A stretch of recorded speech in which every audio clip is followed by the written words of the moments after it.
अक्षय के मन में चल रहा था। वो दोनों जानते थे कि अब जो होगा वो आर पार की लड़ाई जैसा होगा।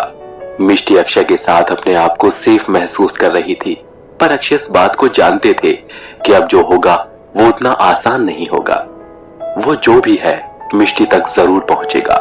मिष्टी के लिए उसने बहुत कुछ किया था, पर उसने ऐसा किया क्यों, और आखिर वो मिष्टी से चाहता क्या है? बस यही सवाल अक्षय के दिमाग में थे, पर उन्होंने अपना ये डर बाहर नहीं आने दिया। वो मिष्टी को परेशान नहीं करना चाहते थे। इस बड़े से घर में सिर्फ वो दोनों ही थे। अक्षय ने मिष्टी का डर दूर करने के लिए उससे खूब बातें की। उसके साथ रहकर उसने क्रिसमस ट्री को भी सजाया। उसके साथ वो बहुत खुश थे। आज का पूरा दिन किसी तरह निकल गया। अक्षय ने एक पल भी मिष्टी को अपने से दूर नहीं जाने दिया। पूरा दिन बातों में गुजर गया। रात को भी अक्षय मिष्टी के पास ही रहे। आज का दिन बहुत ही अच्छा था। मिष्टी की आंख खुली। अक्षय ने उसके लिए नाश्ता बनाया था। अक्षय ने एक बहुत ही प्यारी स्माइल के साथ मिष्टी को जगाया और आज के स्पेशल दिन को विश किया। मैरी क्रिसमस मिष्टी। अक्षय के मुंह से ये बात सुनकर वो बहुत ही खुश हुई।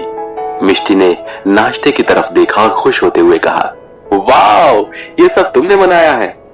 हाँ, कोई तुम्हें शक है? नहीं नहीं, बिल्कुल नहीं। तो अब जल्दी नाश्ता कर लो, रात को भी तुमने कुछ नहीं खाया था। वैसे मुझे भूख बहुत लगती थी। अक्षय, एक बात बताओ, तुमने ये खाना बनाना कहाँ से सीखा? मुझे तो बिल्कुल भी नहीं आता। मिष्टी में ज्यादातर अकेला ही रहा हूँ, तो मुझे खाना खुद के लिए बनाना पहले से ही आता है। तुम मुझे भी खाना बनाना सिखाओगे? हाँ हाँ, क्यों नहीं। आज का लंच तुम बनाओगी, जैसे मैं कहूँ बस वैसा करते जाना। पर आज के दिन कुछ स्पेशल होना चाहिए। आज क्रिसमस जो है। बिल्कुल, आज क्रिसमस भी है और आज तुम्हें मैं खाना बनाना भी सिखाऊंगा, तो कुछ तो स्पेशल होना चाहिए। मिष्टी इस बात को सुनकर मुस्कुराती है। अक्षय मिष्टी के चेहरे पर इस खुशी को देखकर खुश थे।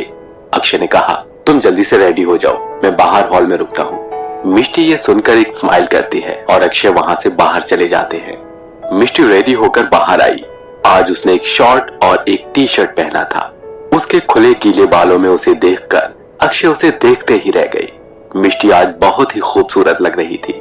मिष्टी अक्षय को अपनी ओर इस तरह देखकर खुश होने लगी और कहा, तुम मुझे ऐसे क्यों देख रहे हो? इस बात को सुनते ही अक्षय ने अपना ध्यान मिष्टी से हटाते हुए कहा, वो तो बस मैं यूं ही। तुम ये सब छोड़ो और यहाँ आओ। देखो, मैंने तुम्हारे लिए सब कुछ रेडी कर दिया है। तुम यहाँ आओ और इन सब्जियों को काटो। आज मैं तुम्हें इटालियन डिश बनाना सिखाता हूँ। मिष्टी खुश होती हुई अक्षय के पास गई और उसने अक्षय की मदद से उन सब्जियों को काटा। वो दोनों इस काम को बहुत ही खुशी के साथ कर रहे थे। उन्हें ये सब करना इस वक्त बहुत ही अच्छा लग रहा था। मिष्टी ने खाना आज से पहले कभी नहीं बनाया था। वो बहुत खुशी से इस काम को कर रही थी। कुछ ही देर में वो डिश बनकर रेडी हो गई। उसकी खुशबू बहुत ही अच्छी थी। मिष्टी ने उसे अपने हाथों से प्लेट में सर्व किया। मिष्टी को अक्षय का साथ पाकर बहुत ही अच्छा लग रहा था। अक्षय ने उसे टेस्ट किया। मिष्टी थोड़ा परेशान थी कि वो सही बना भी होगा या नहीं, पर अक्षय ने जैसे ही उसे खाया और कहा, मिष्टी, ये तो वाह, बहुत ही अच्छा बना है। इस बात को सुनकर मिष्टी खुश हुई। उसने भी फिर डिश को खाया। उसे भी वो बहुत ही अच्छी लगी। उसने खुश होते हुए कहा, हाँ, ये तो सच में बहुत ही अच्छा बना है। मैंने कहा था ना, खाना बनाना कोई मुश्किल काम नहीं है। मैंने इस डिश को 3-4 बार बनाया और तब कहीं जाकर ये बनी, पर तुमने तो इसे पहली बार में एकदम परफेक्ट बना दिया। मिष्टी ने इस बात पर इतराकर मस्ती करते हुए कहा, मैंने कहा था ना, मेरा कोई जवाब नहीं। इस बात को सुनकर अक्षय हंसने लगे और अक्षय को देखकर मिष्टी भी हंसने लगी। मिष्टी खुश थी। वो जोर जोर से हंस रही थी, पर हंसते हंसते उसे फिर से वो सब याद आ गया और वो शांत हो गई। मिष्टी को फिर से इस तरह शांत होते देखकर अक्षय ने कहा, क्या हुआ मिष्टी? मिष्टी ने धीरे से कहा, ये सब खत्म होने के बाद तुम यहाँ से चले जाओगे ना? इस बात को सुनकर अक्षय भी थोड़ा उदास हो गए। अक्षय ने कहा, मिष्टी, यहाँ कोई भी परमानेंट नहीं है। सब कुछ एक सीमित वक्त के लिए ही तो है।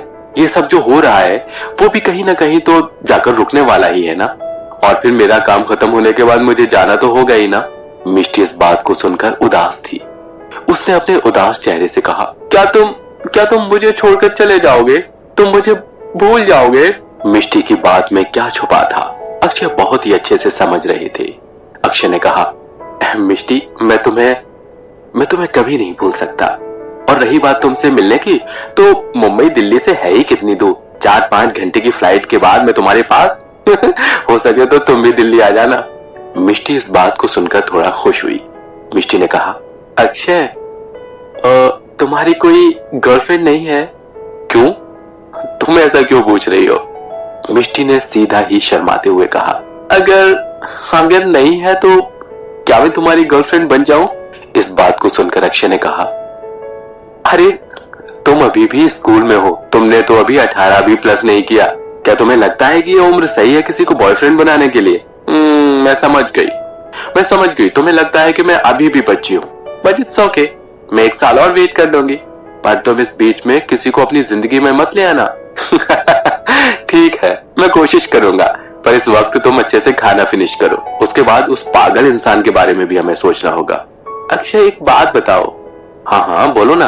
पहले मुझे उस किलर से बहुत ही डर लग रहा था, मैं सोच रही थी पता नहीं ये सब क्या हो रहा है मेरे साथ, पर अब सोचती हूँ कि जो हुआ अच्छा ही हुआ, कम से कम उसकी वजह से मैं तुमसे तो मिली। अक्षय ने कहा, तुम ना बिल्कुल पागल हो। नहीं, मैं पागल नहीं हूँ, पर अब तुमसे मिलने के बाद जरूर हो गई हूँ। मैं तुम्हें एक बात कहना चाहती हूँ। अक्षय ने मुस्कुराते हुए कहा, मैं जानता हूँ तुम क्या कहना चाहती हो, पर मिष्टी, ये सही वक्त नहीं है। तुम अपना खाना चुपचाप फिनिश करो, अभी तुम्हें रात के डिनर की भी तैयारी करनी है। तो क्या रात का डिनर भी मुझे बनाना पड़ेगा? और क्या, तुमने ही तो कहा तुम्हें खाना बनाना सीखना है। अब जब तक मैं यहाँ हूँ, तुम सुबह के नाश्ते से लेकर रात के खाने तक के सारे काम करोगे। इस बात को सुनकर मिष्टी गुस्से से अक्षय को देखने लगती है, और अक्षय मिष्टी को इस तरह देखकर हंसने लगते हैं। मिष्टी भी अक्षय को देखकर हंसने लगती है।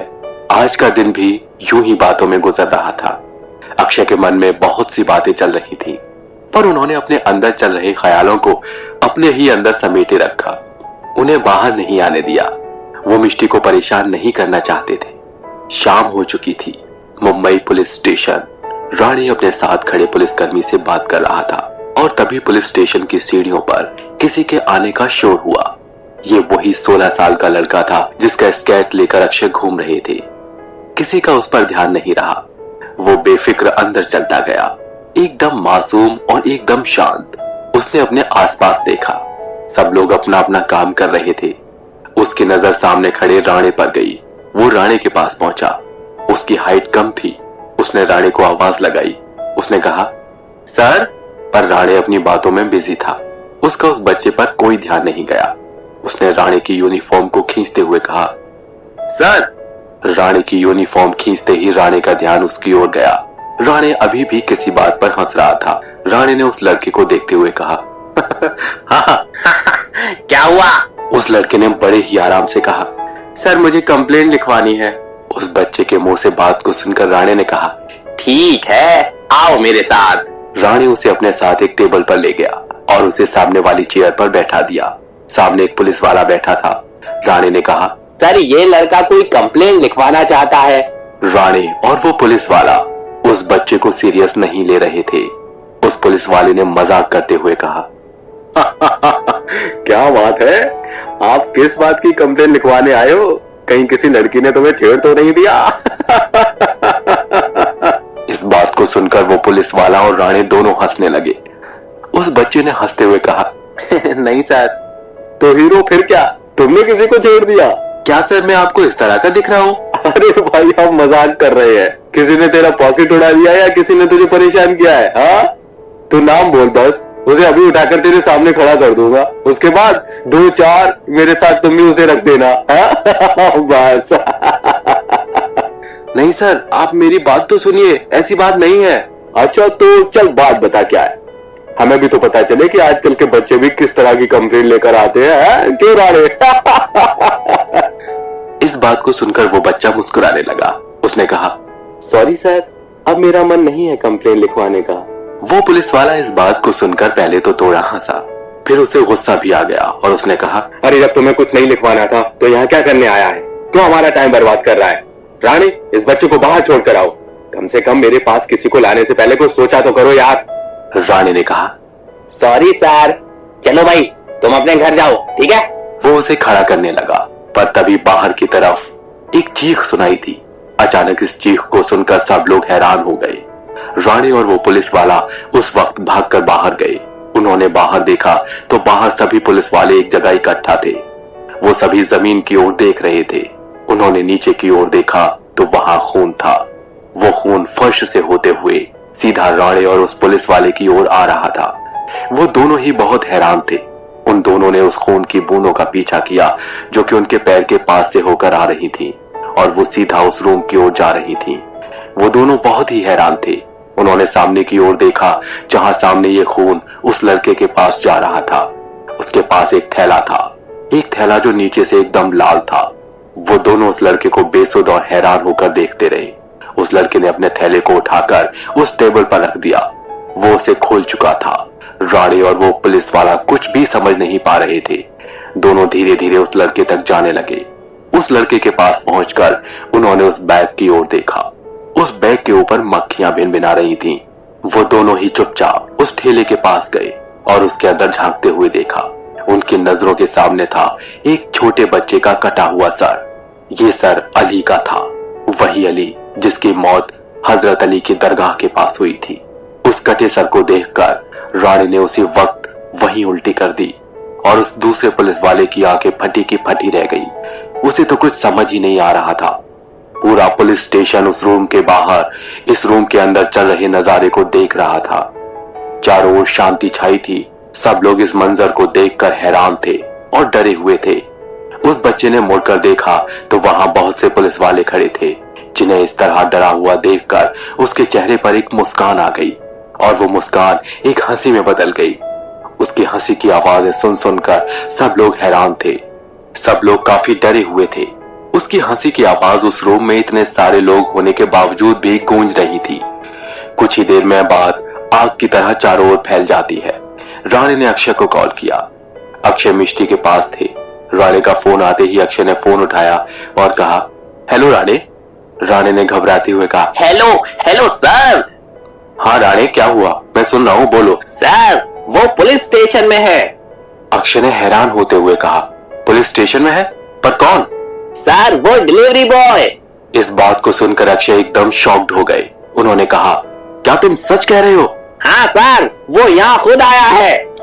अक्षय ने हैरान होते हुए कहा, देखो तुम उस पर कड़ी नजर रखना, मैं अभी आता हूँ। हाँ सर, वो जेल के अंदर बैठा है, आप जल्दी आ जाइए। ठीक है राणे। और इतना कहकर वो फोन काट देते हैं। मिष्टी ने अक्षय को इस तरह हैरान होते हुए देखा तो कहा, क्या हुआ?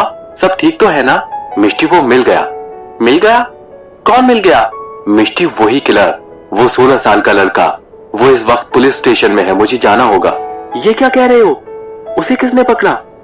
मिष्टी, मुझे नहीं पता और अब इन सब सवालों का जवाब मुझे वहीं जाकर पता चलेगा। तुम अब सेफ हो, पर तुम्हें अगर लगे कि कोई प्रॉब्लम है तो मुझे कॉल करना, ओके? पर अभी इस वक्त मुझे जाना होगा। ठीक है।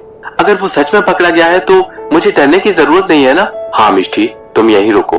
अगर जरूरी हो तो कॉल करना और बाहर मत जाना। घर के सारे दरवाजे अच्छे से बंद करके रखना और कुछ भी हो जाए घर से बाहर मत जाना। ठीक है। अक्षय अपनी बात पूरी करते ही वहां से चले गए। वो अपनी कार में बैठे और पुलिस स्टेशन की ओर जाने लगी। मिष्टी ने अक्षय के जाते ही दरवाजे बंद कर लिए। अब जब मिष्टी को ये बात पता चल गई थी कि वो लड़का पकड़ा गया है तो वो बहुत ही खुश थी। उसे अब डर नहीं लग रहा था। उसे इस घर में अब अकेले रहने पर भी डर नहीं लग रहा था। लेकिन क्या अब मिष्टी को सही में कोई खतरा नहीं है या फिर ये एक और जाल है? जानने के लिए सुनिए